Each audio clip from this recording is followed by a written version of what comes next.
Hey guys, welcome back for another video. In today's video, I'm going to show you a trick that will help you quickly straighten the bent pages of an old book like this one. You can see the pages are pretty bent. Let me show you up close. And the idea is to straighten them completely so that the book can close flat. Now this is an old book that I've taken here, and to straighten the pages, we are going to use a very simple trick. We are going to use something that is these days available in almost every household and it's not hard to find. And the device that we're going to use is this curling iron. I've already powered it up and it's set at 200 degrees Celsius, as you can see here. And what we're going to do is go page by page and straighten each page. And by the end of this exercise, all the pages in your book would be completely straightened out. So let me take a page which is pretty bent like this one. You can see it's curling upwards.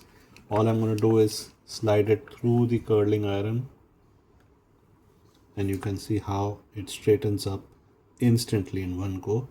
And you can do it one more time just to make it completely straight. If there are bends, just straighten them a little bit with your fingernail and then repeat this one more time. And with that, you will have a completely straightened out page. Now once you do it for every page in the book, at the end of it, you're going to have a book that shuts evenly with all straight pages inside it.